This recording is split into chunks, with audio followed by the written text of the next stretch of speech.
La plus grande catastrophe ferroviaire française, qui fit au moins 400 morts le 12 décembre 1917, est presque passée inaperçue pour cause de censure militaire. Elle survint en Savoie dans la vallée de la Maurienne. Si elle fait partie du secret militaire, à fin 1917 rien n'est encore vraiment joué, c'est qu'elle transporte des soldats qui reviennent du front italien, pays qui fait alors partie des Alliés, envoyés pour renforcer l'armée italienne après la défaite de Caporetto en octobre 1917. La situation s'étant stabilisée, on a estimé que l'on pouvait renvoyer au pays des troupes françaises. Le général-chef de l'armée française en Italie décide de leur accorder une permission au pays pour les fêtes de Noël. Plusieurs trains par vague de 600 hommes sont organisés à partir de la fin novembre. C'est l'un d'entre eux, celui qui partit le 12 décembre, qui causa l'accident. En 1917, le réseau ferroviaire est déjà pas mal développé. Comme dans d'autres pays, la traversée des Alpes a été un point sensible pour le passage des lignes. Chacun l'a résolu à sa manière, mais le principe commun a été d'amener les voies à un endroit où la montagne était la moins longue à percer, ce qui impliquait souvent de faire monter les trains par des rampes d'accès à des altitudes sensibles. C'est le cas notamment pour le Gotthard et le Lötschberg en Suisse, du Simplon côté Italie, et plus tard pour la ligne du Somport qui franchit les Pyrénées en longeant la vallée d'Aspe et qui rejoint l'Espagne. Dans le cas qui nous intéresse ici, c'est le percement du tunnel de Fréjus ou Montseny entre l'Italie et la France qui sera indirectement la cause du drame. Son percement a été décidé dans les années 1850 pour offrir une liaison avec l'Italie et Turin, alors royaume de Sardaigne à cet endroit, sans descendre et passer par le rivage méditerranéen. Évidemment, on a cherché le point le plus idéal pour son percement, mais il a quand même fallu percer 13 688 mètres de roche entre 1857 et 1871 et monter à plus de 1000 mètres d'altitude. Et avec les moyens de l'époque encore rudimentaires, la dynamite n'existe pas encore lors du début des travaux. Le décor est planté. Donc, ce fameux jour un train de 17 wagons, plus de 530 tonnes et 1200 soldats est acheminé vers la gare de Bardonnec'h. À partir de là, pour faciliter l'ascension de la rampe, le train est scindé en deux jusqu'à Modane. Dans cette gare, il sera reformé en un seul train. À quelque part le train c'est comme le vélo, assez pénible dans les montées, beaucoup plus facile à la descente. C'est une des raisons de la réunion en un seul convoi, il va redescendre côté français. Il faut parler un peu de ce train et de sa configuration, car c'est cela qui va conduire au drame. Les wagons qui transportent les soldats sont en bois et appartiennent au Ferrovie Stato, c'est-à-dire les trains italiens. Ce sont des wagons voyageurs de divers types et classes, il y en a 17 et 2 fourgons, le train fait environ 350 mètres de long. Toutes les voitures sont équipées de freins automatiques, mais ils sont en service seulement sur les 4 premières voitures, 5 serre-freins sont répartis sur le reste du convoi, ce qui fait un bonhomme tous les 3 wagons. L'emploi de serre-freins était chose encore courante à l'époque, car toutes les voitures n'étaient pas pourvues de freins automatiques. Ces voitures étaient reconnaissables à ces petites guérites dans lesquelles prenait place un employé chargé d'actionner manuellement le frein à la demande du mécanicien de la locomotive par actionnement du sifflet de cette dernière et selon un code défini. Dans le cas présent, les voitures avaient la possibilité d'un freinage manuel qui se trouvait d'un côté ou de l'autre vers la plateforme où se trouvent les attelages, pas de petites guérites. Bien que beaucoup plus discret aujourd'hui, la possibilité d'un freinage manuel existe toujours, en général caché derrière un panneau. Il est 21h30 à Modane. En attente de la formation de leur train, les soldats s'égaient dans la localité en faisant ce que pas mal de soldats font en permission, aller boire un coup. Vers 23h, tous les hommes en état plus ou moins lucide sont pratiquement rassemblés dans le train prêt à partir. Quelques retardataires, une dizaine, s'égareront dans la ville, ils ne savent pas encore ce à quoi ils échappent. Vers la locomotive ça discute sec.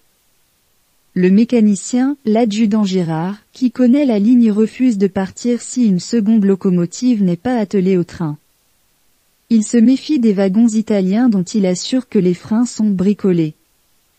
Arrive un de ces galonnés avec sa casquette qui doit l'empêcher de s'oxygéner le cerveau, le commandant du trafic. Il intime à Girard l'ordre de partir sous peine de passer en conseil de guerre. Girard, un soldat malgré tout, obéit et met sa machine en marche. Il est 23h15, le train va s'ébranler.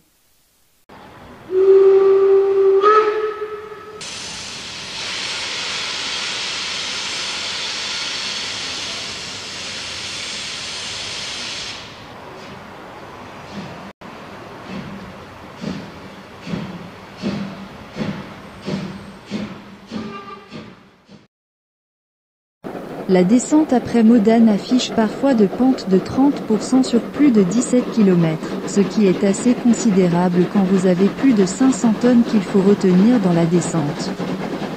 Au début tout se passe bien. Dans le train c'est la fête, il y a sûrement encore quelques bouteilles qui circulent, la fumée des pipes et celle des cigarettes font concurrence au panache de la locomotive, bien sûr tout cela est peu visible de l'extérieur car il fait nuit. Malgré tout, on remarque que le train file à belle allure, les plus optimistes ou les plus ivres pensent que l'on sera d'autant plus vite à la maison. Au bout d'un moment, les passagers se rendent compte que le train va quand même un peu trop vite, même de plus en plus vite, petit à petit les rires font place à l'inquiétude. Dans la locomotive, le mécanicien est un des seuls à apprécier la situation à sa juste valeur. Malgré les freins de la locomotive serrés et les appels répétés aux serre-freins de faire leur travail, le train ne ralentit pas, au contraire il va de plus en plus vite. On estime que le train a atteint la vitesse de 130 km/h alors que la vitesse est limitée à 40 km/h sur certains tronçons. La suite on ne la connaît que par les témoignages de quelques survivants. Il semble que dans un premier temps des wagons sont sortis des rails mais continuent leur voyage, entraînés par le reste du train et rebondissant sur le ballast. À ce stade, il y a déjà des victimes, certains sautent dans le vide. C'est vers le pont dit de la Saussaz qui traverse la rivière Larc, un peu avant Saint-Michel-de-Maurienne que le train déraille complètement. Tel un gigantesque accordéon qui se referme sous les mains d'un musicien diabolique, le sort va frapper. Les wagons s'encastrent les uns dans les autres en un indescriptible chaos qui obstrue la brèche rocheuse dans laquelle passent les rails, fermant le piège. Un incendie s'allume dans la nuit, tandis que des sabots de frein chauffés au rouge luisent comme pour prouver qu'il avait fait l'impossible.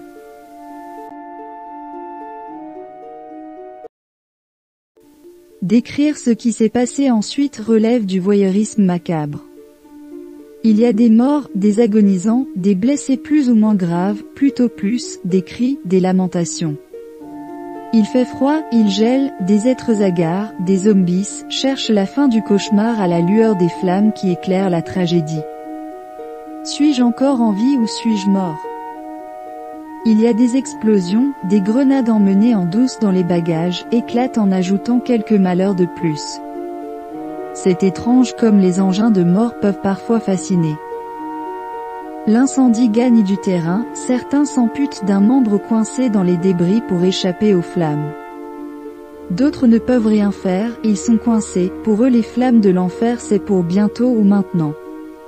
Une odeur de chair brûlée pénètre dans les narines des survivants, mais qui peut vraiment la reconnaître parmi ces esprits que la folie guette? Des secours arrivent, quelques personnes des environs, quelques pompiers, mais que peuvent-ils faire pour soulager les victimes? Ils n'ont pas vraiment de moyens, de matériel, et qui peut organiser un semblant d'ordre pour éviter de faire n'importe quoi? Au petit jour, on commence de se rendre compte de l'ampleur de la catastrophe. Il y a des morts partout, c'est un charnier. En un instant il y a eu plus de cadavres que dans n'importe quelle autre bataille de cette foutue guerre. Dans l'immédiat on comptabilisa au moins 400 morts, puis dans les jours suivants décédèrent au moins 300 autres personnes des suites de leurs graves blessures ou n'ayant pas pu être soignées rapidement. On avance de manière assez sur plus de 700 morts, mais du fait de la censure on ne connaît pas le nombre exact et surtout on ne chercha pas trop à savoir et ceci pendant très longtemps. Il faut toujours tirer un bilan quand il se produit quelque chose de monstrueux. Celui de l'accident est plutôt teinté de silence. Le principal responsable, celui qui avait donné l'ordre au train de partir, ne semble jamais avoir été inquiété. Des cheminots passèrent, discrètement, en conseil de guerre dont le conducteur rescapé, on les acquitta tous. C'est bien le moins que l'on pouvait faire. L'armée n'avait pas du tout avantage à une trop grande publicité autour de cette tragédie et pour une grande part elle est noyée dans les faits de guerre. Un monument fut quand même érigé au cimetière local en 1923 par le ministre Maginot, oui celui qui pensait sauver la France en faisant construire la ligne qui porte son nom. On mentionna le nombre de 425 morts, le nombre qui semble correspondre à ceux décédés immédiatement lors de l'accident. Le monument mentionne « morts ensemble pour la patrie », pour la connerie serait un terme plus juste. La guerre est assurément faite de morts inutiles, mais il en est certaines qui sont plus inutiles que d'autres.